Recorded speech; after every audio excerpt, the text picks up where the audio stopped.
welcome back to a brand new episode of The Witching Hour. You know me, I'm Perri, and that is Haleigh, but right now we have a very special guest to introduce that both of us are very excited to have in studio. It's Sofia Boutella. Hi. Welcome. Hi. Hi. How is everything doing? Great, good. You've been very, very busy over the past couple of years, and we were actually just talking recently that you had said 5 years ago, one of your very first podcast interviews is part of somewhat of our little network here with the Schmoes Know. We have a whole bunch of guys that worked there at the time. Okay, in Studio Now. Yes. Oh, God, that's amazing. Who do you have? Well, Christian's here. Mark Riley's here. Okay, yeah. Well, wonderful. Yeah, I have no idea. I have no recollection how I got there because at the time I didn't have, I think, representation and I didn't have a publicist. So I don't know how they contacted me. I kind of forgot.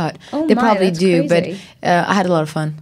What is it like going from something like that with no representation and no publicist to like the wonderful team of people that you came in with today? Yeah, I mean, I feel really well framed and I feel very much looked after, and it's really helpful to just move along and in the best possible way, and to just apply your job in the best possible way, because you don't have to think about everything and people are working with you, so that's wonderful. There's definitely a lot to think about. One of the things that we were discussing earlier is just kind of how this all got started for you, and specifically what you dreamed of being as a kid growing up. Did you have kind of, was it acting, was it dancing, or was it something completely different? I started dancing when I was 4 years old, and I never thought that I would act at the time, but I knew I wanted to dance. I think I didn't know that I was going to be a professional dancer until I was, I think, probably 18, because I kept going to school and I kept dancing for sure, and I ended up doing that dance movie when I was 17, but I still wasn't sure what I was doing, to be honest. All I knew is I was driven by my passion and by what I truly loved, and I think it occurred to me after that movie came out, and then I decided, no, that's what I'm going to do. I'm going to dance. So I stopped acting because I took classes in the meantime, and I had teachers from the Actors Studio in New York that would come to Paris and give workshops. My teacher was Elizabeth Kemp, and I would never forget that journey and that experience, because it was like just a revelation for me of what I wanted to go towards. Yeah. Were you always drawn towards film as a performance medium, or were you more of like you wanted to be on stage in that realm? To begin with, I wanted to be on stage. I think the expression through the body was really important to me, and celebrating music was also very important. But I think as a dancer, you have to communicate, and I did go through a lot of true stories in order to execute any sort of dance piece that I went through. I think the movement on its own was never enough. I wanted a story, and I think that's what you do when you're an actor, but with words. But I very much kept the physicality, and I think body language is very important, and dance will help me forever in everything that I do, because it gives me just that language, and I pay attention to that. And also the mark on the floor when they're moving the camera, sort of pick it up super quick. You have to go there, and I was like a kick at it. Because, as a dancer, you have to pay attention to all these things. So going back to something we were talking about earlier, we were talking about Kingsman, and at that point, you don't have the same team around you that you do now. So when you get that role and that movie comes out and it's a big success, and in particular your character in that movie is probably one of the most memorable elements of the movie, do you say to yourself then, like, oh, like I'm on my way, what do I do next to keep the momentum going? I mean, it's terrifying as much as it is enjoyable. At the time I was, I think, 30, and was that 30? Yeah, and I stopped dancing when I was 28, and I didn't make a paycheck for 2 years because I really was committed to acting, and that's all I wanted to do. And from the moment I stopped dancing, I didn't take one job, and it's not because all of a sudden I'm not a dancer anymore or I don't appreciate it. It's because I needed to stay focused, and I know that dancing will always still my heart one way or another, And so I didn't. And I remember I had an agent, Kate Buckley, in London, who I was in LA. And every morning I would wake up to work for people to go and meet. And she told me about that audition, and I went, and it went well. But a lot of the time, because for various reasons, I wouldn't get jobs. But this one, she just called me the next day, say, okay, you have to fly to London and audition for Matthew Vaughn, and then pack for 4 months, but you might come back the next day. And I thought, wow, this is crazy. And I had a few hours to pack and do laundry and pack for that amount of time. And I got there, and Matthew easily said, okay, you got a job now. Let's go talk to producer and agent, and go see hair and makeup and start fitting and go to the stunt room. And I couldn't say, like, I was so happy and excited, because I just realized all the work that was ahead of me, and I wanted to live up to the expectation that I give to all these people, you know, and so I just stayed very focused and disciplined, and I think, and then the more you do, the more you want to just stay on track. So it's hard. Like, I think the more you do, the more work there is to be done. So I enjoy the whole journey, and I absolutely love it. But I'm not going to say that it wasn't challenging. And I think you just have to keep going. And I think the thing that keeps you going is just, you know, why you do what you do, and your passion, and just keep, you know, sticking to that and believing in that. It's super encouraging to hear that. Yeah, well, you know, and I think for a lot of people, maybe they hear that story and think, like, they don't hear the 2 years of not booking so much. They hear that you got this huge role in this huge film. During those 2 years of auditions, was it the type of thing where you were reading for those level of films, like big roles, and you just weren't getting them? No, I mean, honestly, at the time, I would have been happy to do the smallest movie ever. Like, I think that I realized that I was just really lucky. I just wanted to act. I didn't want to, like, being famous was not a goal, and being, like, this whole aspect was not, it was always about the art in my heart, truly. And I just ended up picking that role, and I was like, oh my God, I'm in a movie with Colin Firth, and this is pretty crazy, and I need to work harder. So that sort of pushed me. Not that I didn't work hard before, but it's sort of, I just realized the chance that I had, and I didn't want to take it for granted, or for any of it to seem that I'm taking it for granted. So, and even now, I still feel like I have so much work to do, and I have so much that I'd like to do, and that I mean, the art of expression through films is something that I've always been passionate by, and I'm lucky to have parents that have really good taste in movies. And so I grew up in homes where, like, we would criticize movies after watching them, and say why, what we like, what we didn't, and sort of exercise the language towards something that we appreciate, and learn how to talk about it. And then I was lucky to book these movies, like Kingsman and The Mummy and all that, but they were not the kind of movies that I watched growing up. Like, my parents watched Tarkovsky's film and Wim Wenders, so it was quite obscure, and I hated it when I was a kid. I'm gonna be honest, but it sort of shaped and formed my taste for now, you know. And so I'd like to, like, sort of have fun with it and play now that I've got the chance to be in these. I loved being in The Mummy. I love that character so much, and so in Star Trek. But I'd love to experience, you know.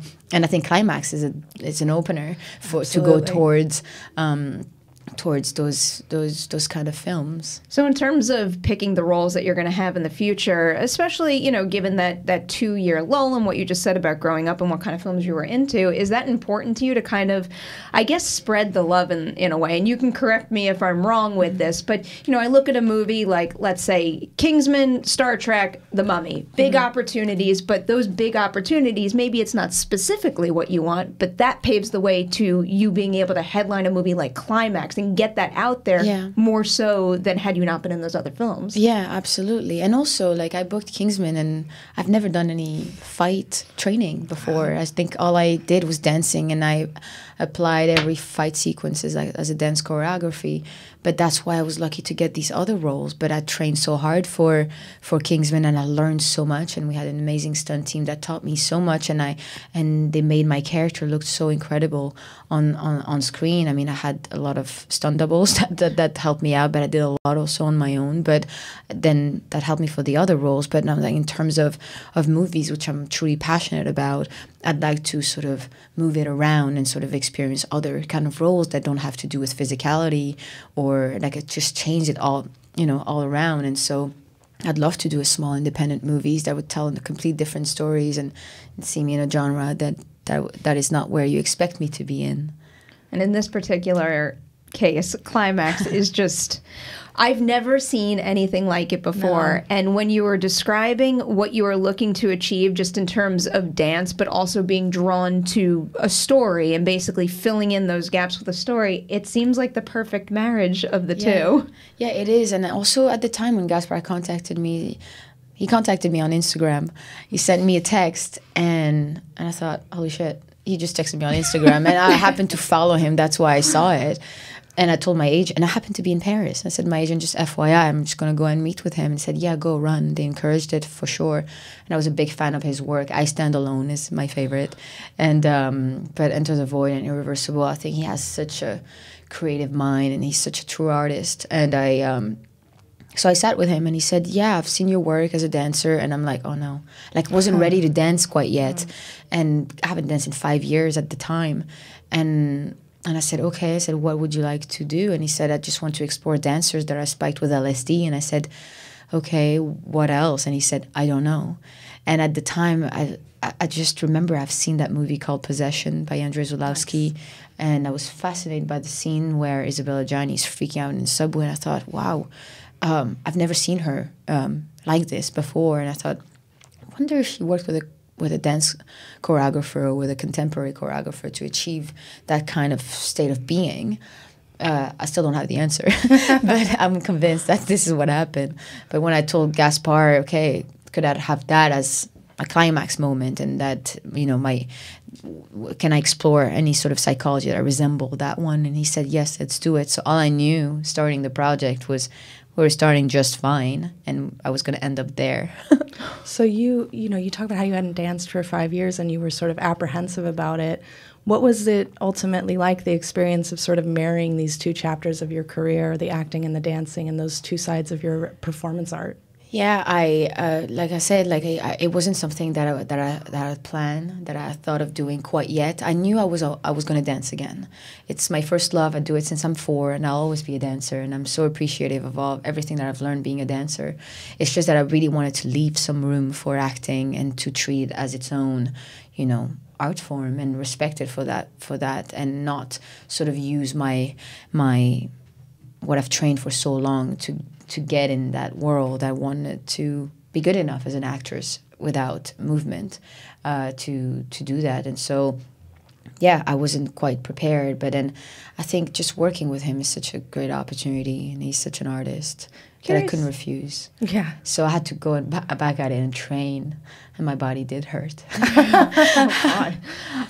I'm curious now, because like based on how you're describing the switch to acting, did anyone in your life ever encourage you to stick with dancing? I'm just trying to kind of like play it out in my own mind. And if I was that good at anything, like, I don't know, my mom or someone in my life would have said, "Are you crazy? Why are you leaving that field and going elsewhere?"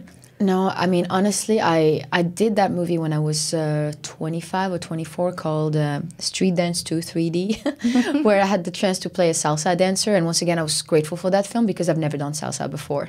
So I'm like, okay, I can learn actually something and play a character, because that is not me. I think there's always elements that are personal that you bring into projects, but although I was dancing, I was again in front of camera. But I thought, from that moment, I think something important is happening, and I feel like I have to make a choice. But I've questioned that for 3 years, and it was I don't know, it felt so important, and I would ask people around me what they would do, because I knew that it was going to be definitive and it would shape just the rest of my life, basically. But I was wondering if I was done, and I questioned it, I talked about it at length with family members, with friends, and they would give me their opinions and what they would do in these situations. And not that I would do anything that somebody would tell me, but I needed for the answer to come alone, you know, on it by itself. And I remember I was in London, and my mom wasn't there, and she, and I woke up one morning and I said, I think I'm ready to commit to it. And I had nothing. I didn't have a movie planned.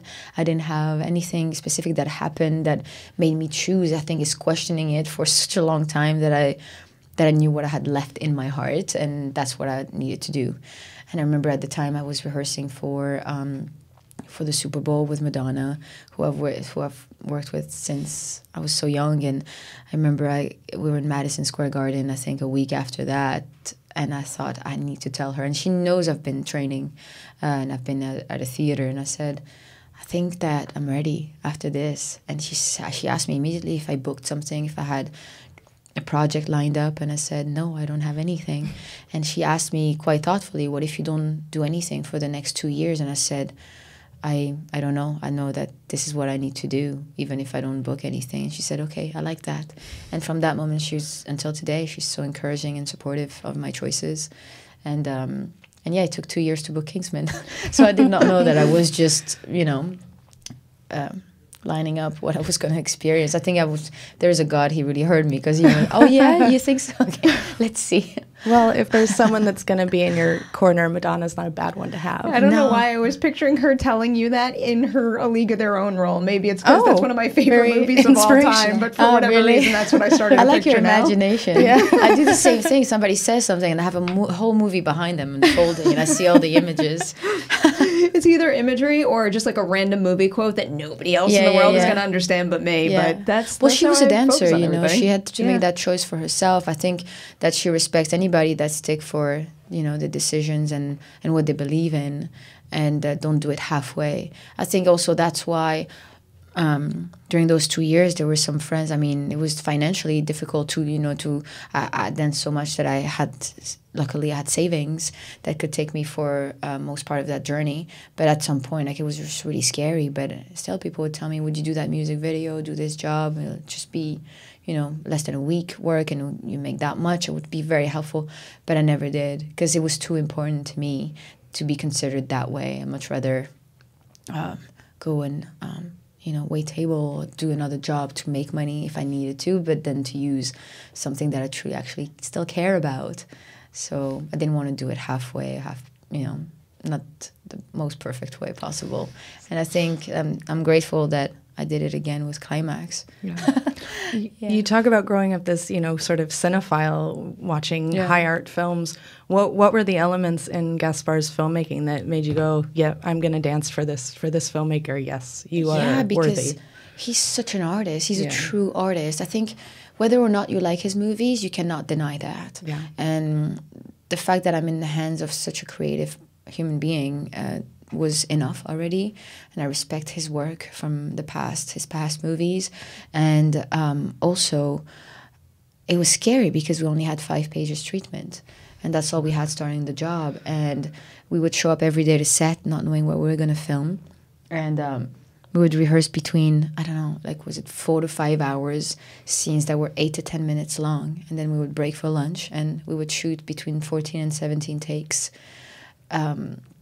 And every day we would come back to set and watch what we filmed the day before and then do it all over again. And that took 15 days. At the end of filming, I knew who my character was. I knew what we have done.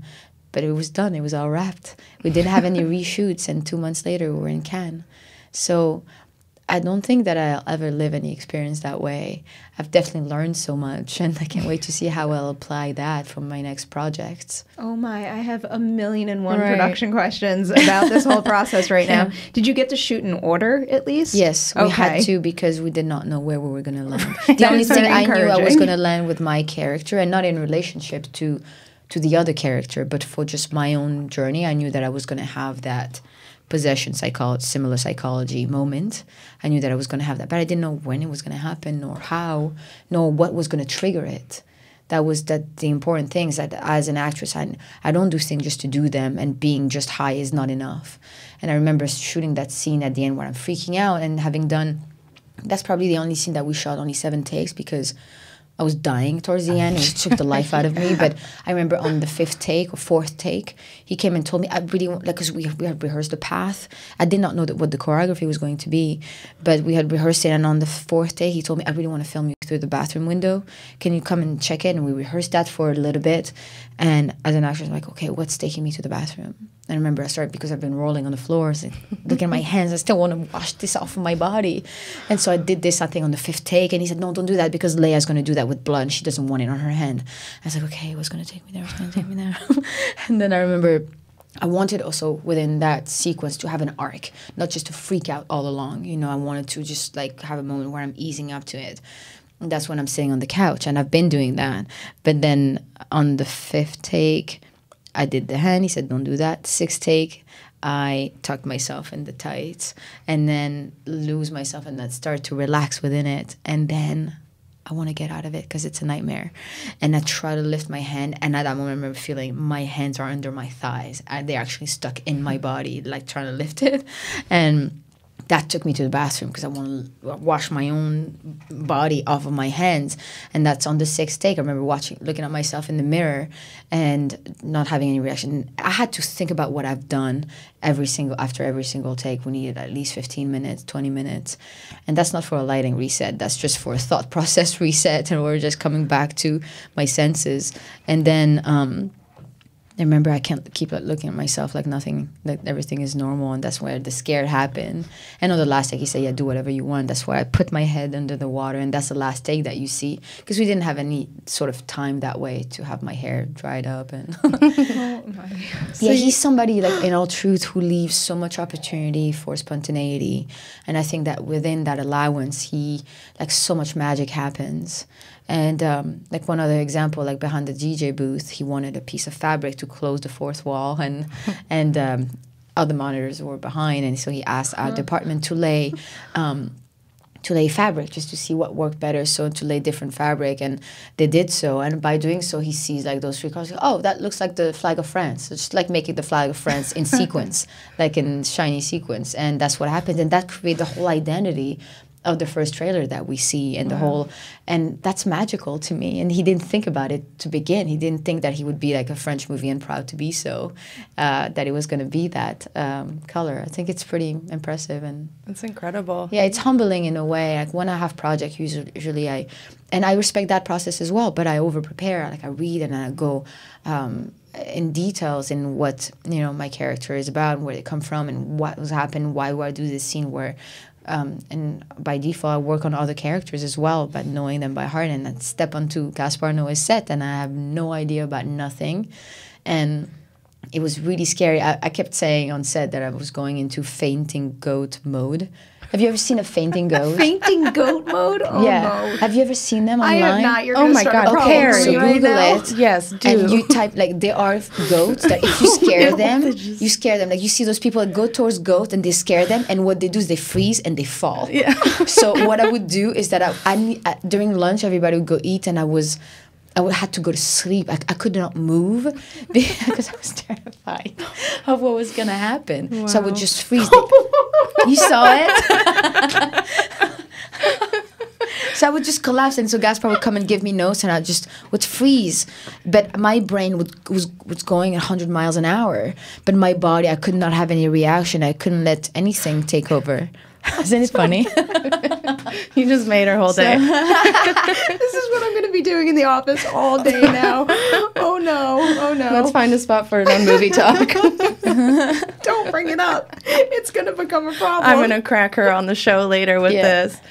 So yeah, basically it's what happened. And then I think the thing that kept me steady is staying with him. Yeah. So I kept my eyes on him, seeing what he does. I think if you stay with your director and trust him 100%, you'll be fine. So that's what I kept doing. How did that first 5-page treatment compare to what the finished product ended up being? Was it close to what you guys originally imagined? No, I mean, the treatment was just character descriptions. Oh, wow. Here's Selva, she's the choreographer, and that's pretty much it. Oh, my goodness. And so no basic it would be art? the pregnant woman, and something very violent happened, and she loses the baby.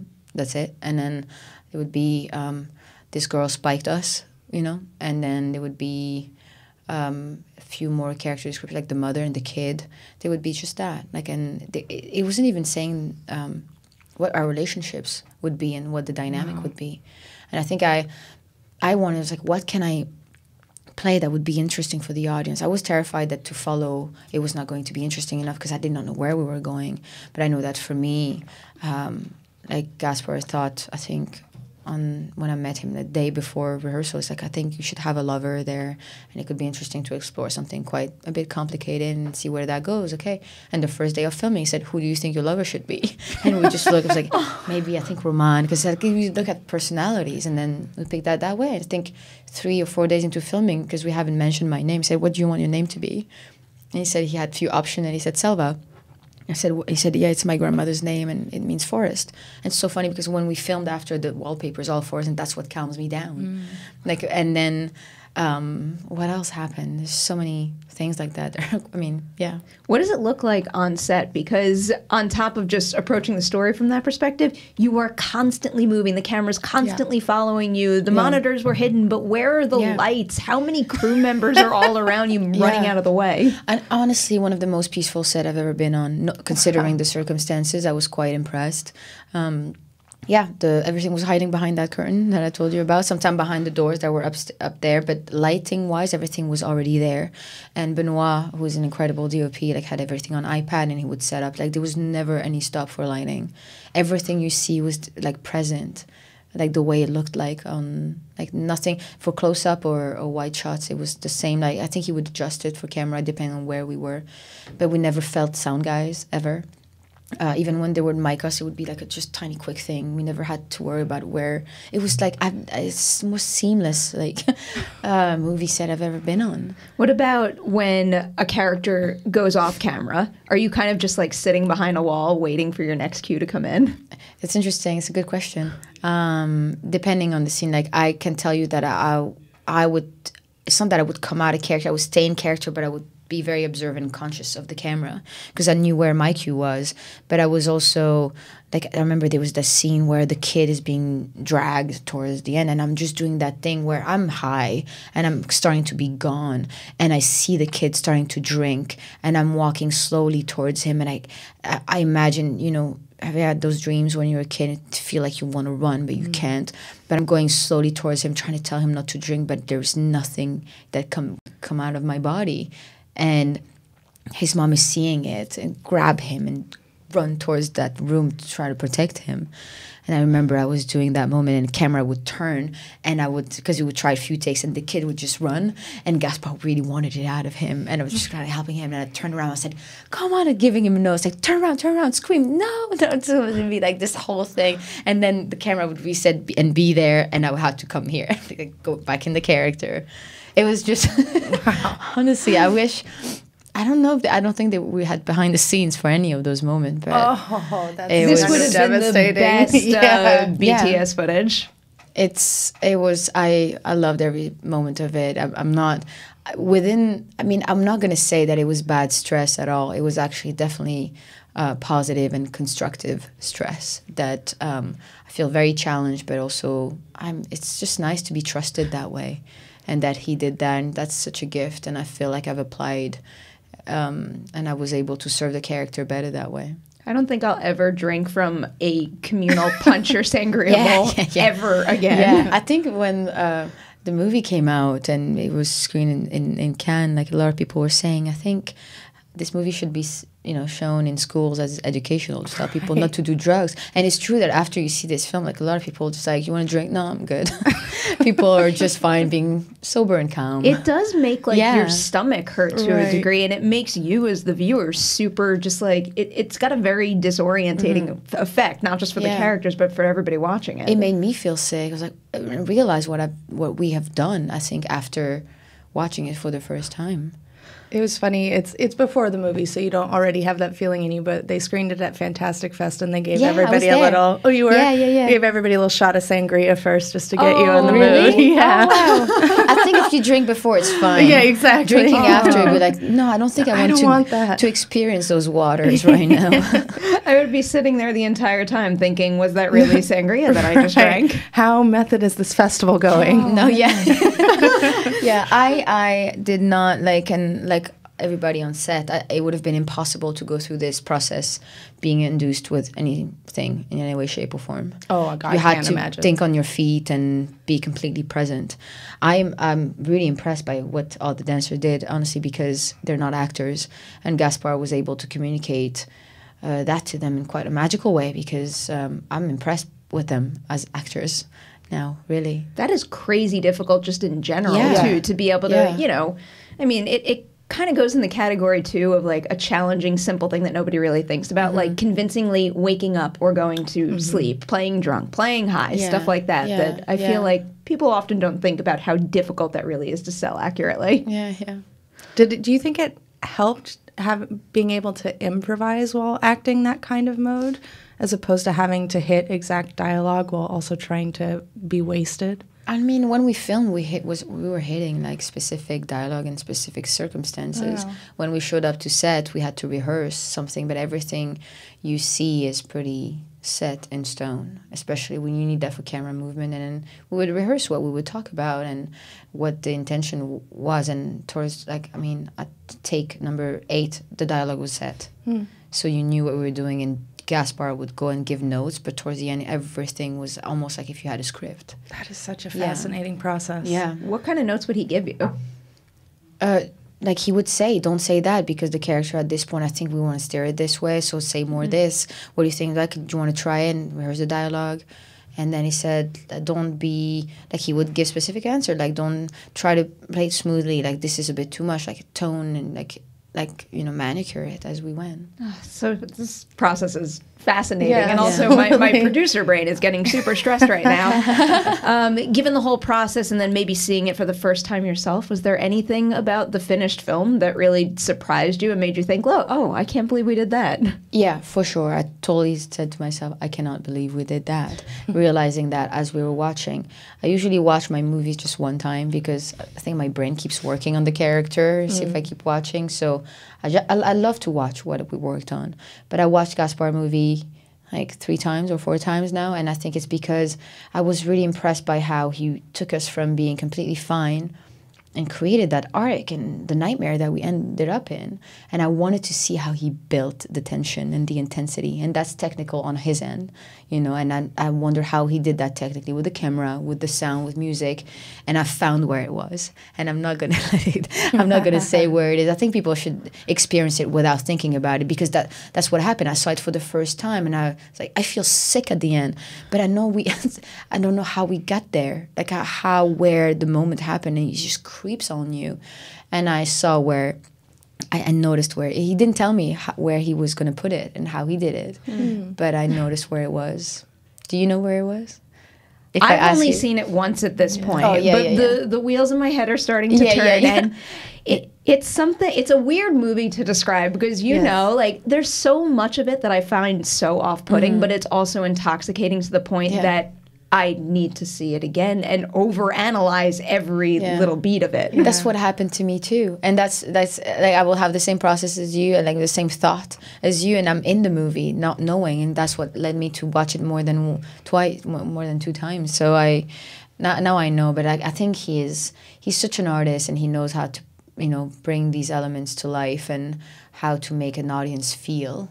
And he's somebody, like, before I met him, I was wondering why the obsession with drugs, sex, and violence in his films. And I asked him, and quite just honestly and calmly, he said, I'm fascinated with people losing control.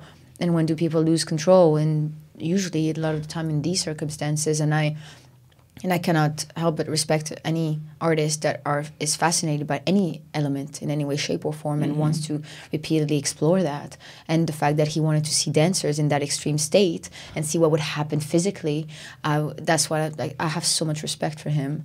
And I feel very lucky that I was introduced back to dance with him. You came off of, you know, kind of this string of, you know, big budget projects with The Mummy and Star Trek and Kingsman, as we discussed. Then you get to do something like this. How does it redefine your, like, working concept of what it means to make a film, and what do you want to take from that experience to future movies? I think that generally, like, the leaving space for spontaneity, spend time with my character without trying to sort of micromanage what would happen on camera, and leave space for that. You can show up on the day and do the rehearsal with the director, but not. Sometimes I would over-prepare, and that's something that I've learned with Gaspar. It's just like to sort of course, know your lines and know where you come from, but sort of leave a bit of room. Because when you lock your brain on certain set ideas and what action you want to do and what you want to what activity you want to do in that room in that moment, but not have those 2 sets and sort of see what happens on set, because you have a whole team of amazing people in our department with the lighting to see what they're going to do. And if you're not too rigid with your ideas, sort of like magic happen. And I will definitely apply that again and try to be looser on the approach. Do you think that the big budget type movies provide a landscape where you can bring that kind of spontaneity to it? Yeah, I think so, because that's something that I've put on myself. Yeah, the script is written and the set is like being done, but as an actor, you don't always visit the sets before. Like the director sees all of that, but you come on set and sometimes you're like, oh, I'd like to play with flower and make a bouquet during that scene, but it belongs to the character. But you have to come and see what's around you and what would make sense for your character to play with, or what would make it what would make your character interesting to watch, but that serves the story and the character. It's not about, like, I cannot have something preset in my head without looking at the set. That's the thing, and that's the mistake that I would do before, because I would be either nervous or either wanting to sort of know exactly what I'm doing, and that comes from, you know, having trained as a dancer and not knowing exactly what I was going to do. I think now, with having had that experience, I think, no, it can still be amazing and quite special without knowing exactly what I'm going to do, and sort of control the scene for my character to begin with, and sort of leave space for spontaneity. I am disappointed that we don't get to see you apply this mentality to The Mummy. Oh. For whatever reason, I'm kind of like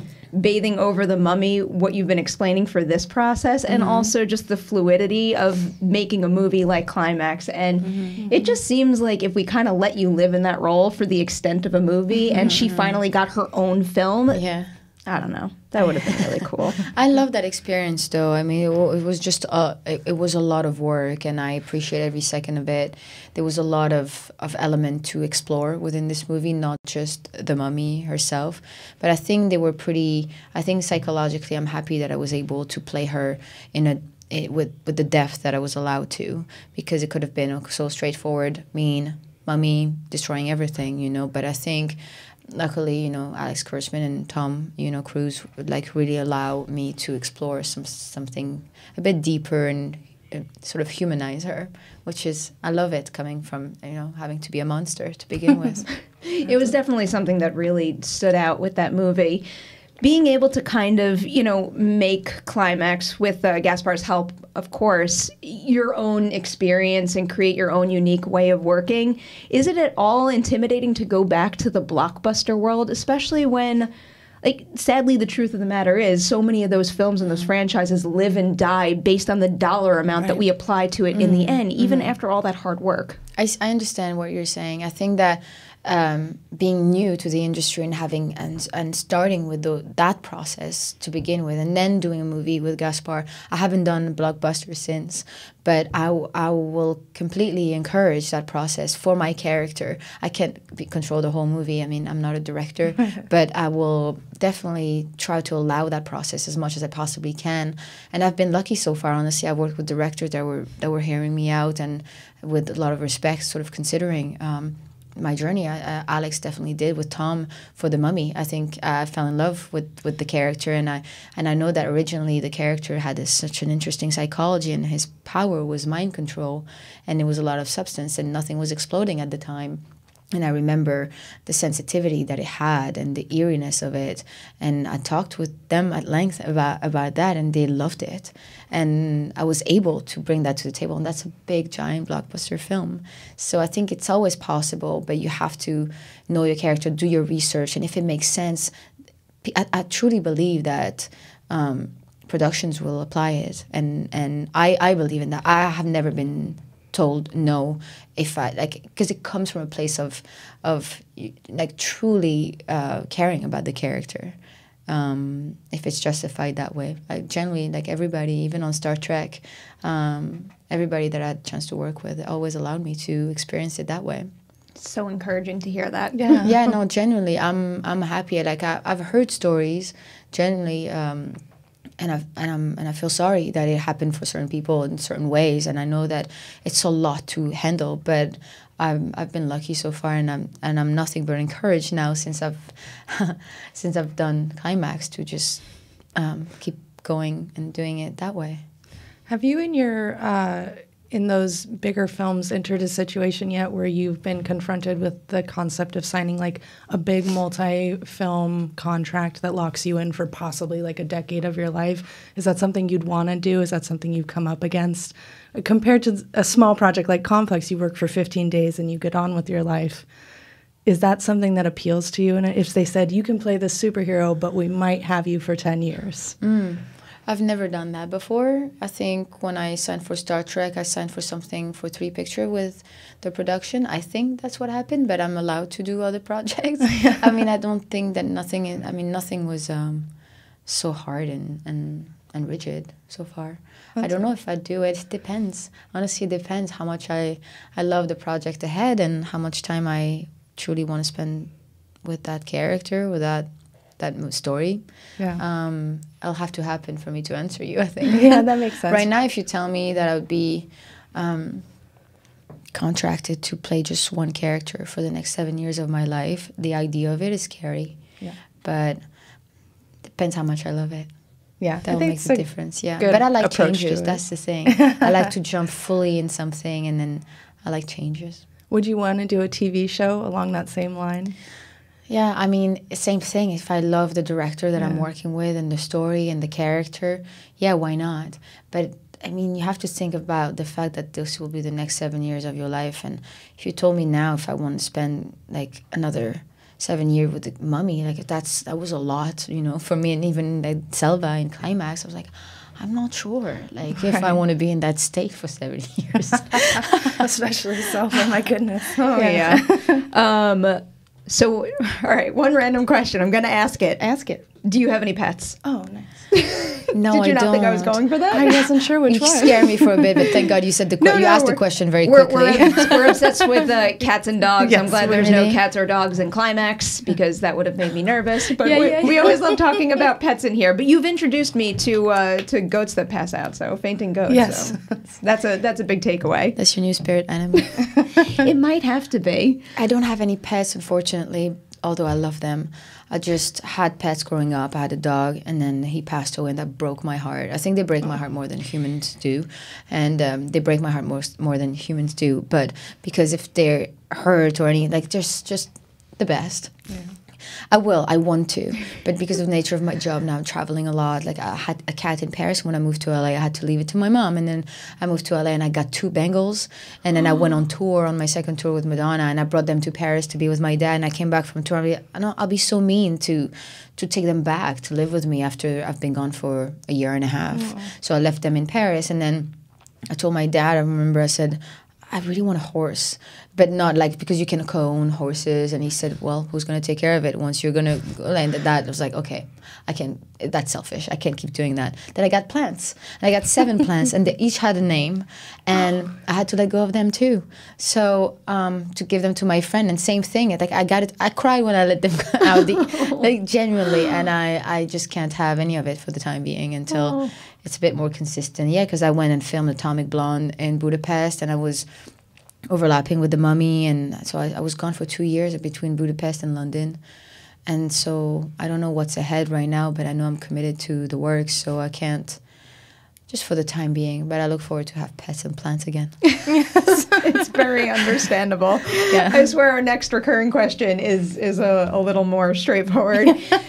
Is there, because this is the Witching Hour, we cover a lot of genre, not just horror as though we would box it into that specific term, but just in general, whether it's a movie, a TV show, a book, you name it, is there any genre material out there that you've recently explored that you want to share with our audience?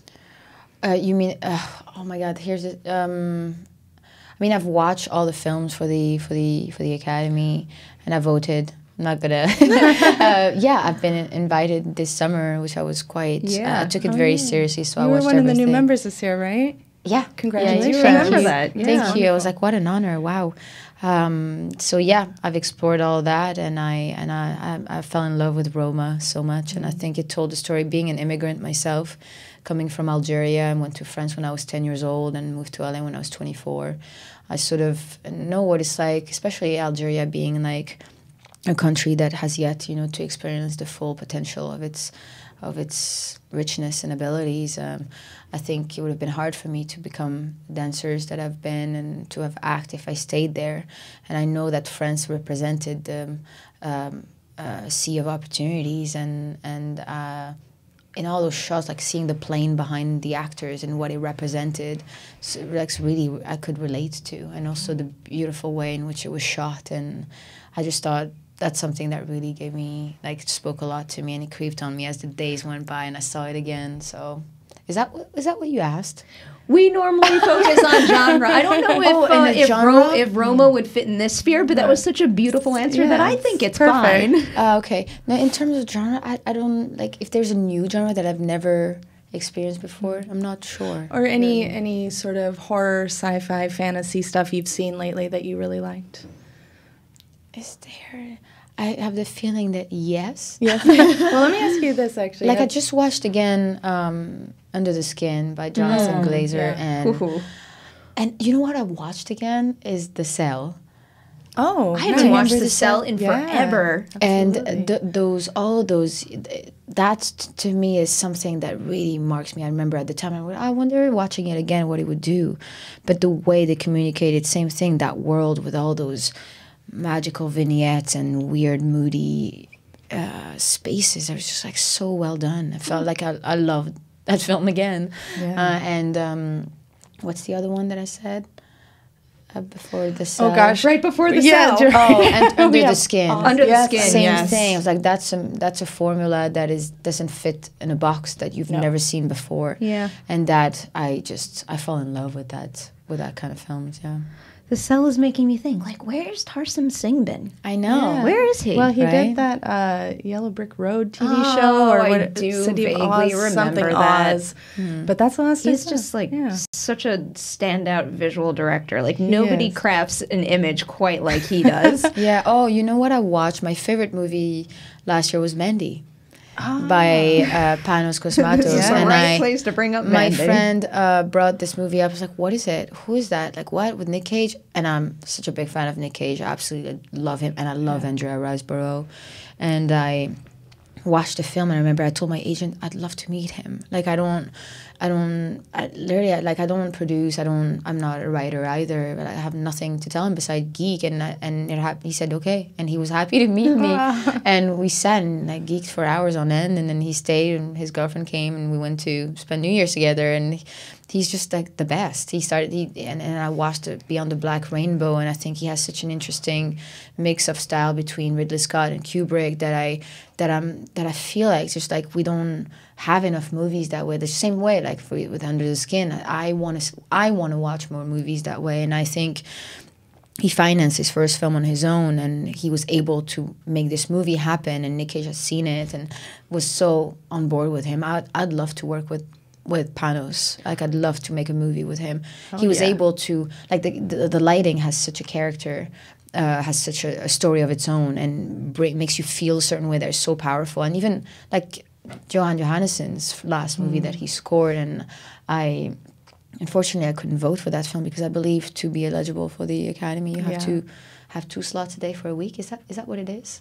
I don't remember exactly why, but it was disqualified. Mm-hmm. Yeah, because I think on opening week it played only 1 time a day, and I think you have to play 2 times or 2 different theater a day for the opening weekend. But I thought, what a shame, because I think it's a really beautiful art piece, and you see Nick Cage as we like to see him, and it's a simple revenge story, but I loved the way that movie made me feel. Wow, that was a whole lot of great recommendations. I'm very impressed. Oh, and we have so many more questions, but we have to wrap up. The evil red light is on, so we have to say goodbye. Sofia, thank you so much for coming in today. I want to remind everybody out there, Climax in theaters March 1st. Check it out. Brace yourselves. Crazy. I promise you've never seen anything quite like this before. Is there any social media or anything you want to plug before we sign off, where people can find you? Yeah, Twitter, Instagram, anything like that? I think I'm on Twitter too. I think I'm on Instagram. I'm very bad at posting, so I apologize if you're ever trying to keep up with what I've been doing and what I'm doing in my everyday basic. But yeah, I think it's Sophisia7 or Sophisia. Yeah. I have yet to be better at it. And Haleigh, where can everyone find you? You can find me on Twitter at Haleigh Fouch. You can find me on Instagram at Haystack McGroovy. And I'm at P. Nemiroff on Twitter and Instagram. As always, guys, thank you so much for watching. Do not forget to like and share this episode. Tell everybody you know about The Witching Hour and Climax. You have officially survived The Witching Hour.